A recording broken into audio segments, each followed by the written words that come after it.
Hey guys, Aaron C here today. Thanks for stopping by. So today let's talk about 60's soul guitar.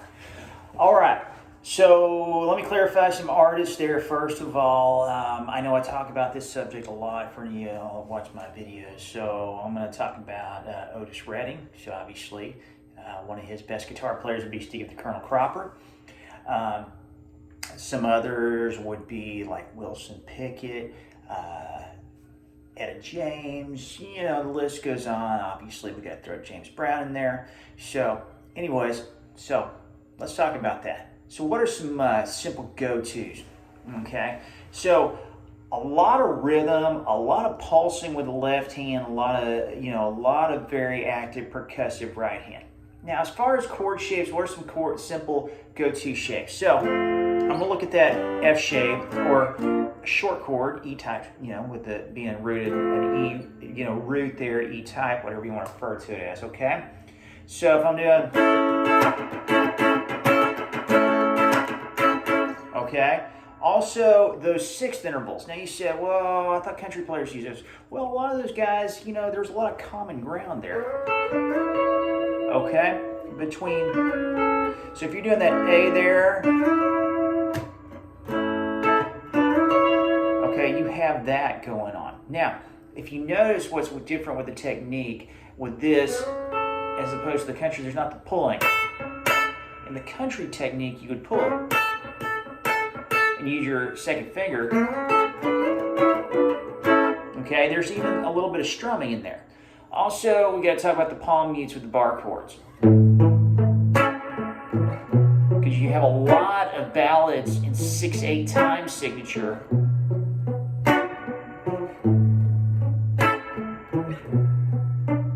Now, with the palm muting, once again, I was talking about this in a lot of my videos. Okay, I keep the heel of my hand over where the strings go across the bridge. Now, based on the style of guitar you're playing, that could factor. So what you want to remember, it's more of a dampening. So you want to keep the guitar. You don't want to hear the string too much, but you don't want to kill it all in general. So it's finding that middle ground there, okay? Also, a lot of rhythmic. So a lot of, for example, that minor seventh shape. You'll hear that in some of your more funk stuff as well. We got to cover James Brown for doing this, right? Okay, got to get your sevenths down. Okay, this A-type seventh. Okay, it's a movable shape. We got to get your minor sevenths. Okay. And I would even say it's safe, even though we're not doing jazz, but to have some of your basic major sevenths. And even this seventh shape into this. So we're doing a G7 into a C7, very James Brown.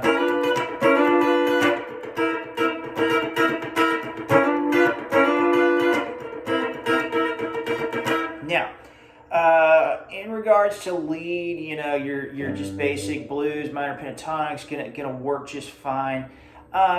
Will you see some of that? Yeah, you'll see some different things, but just, because you'll hear that.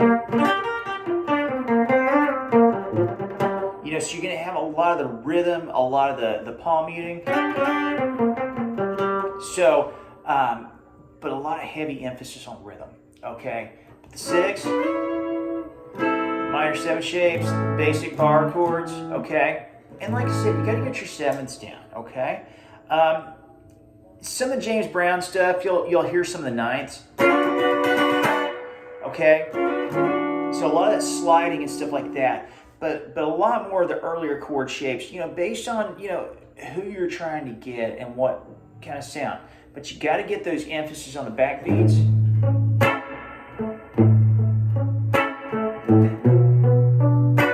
Okay? Things like that.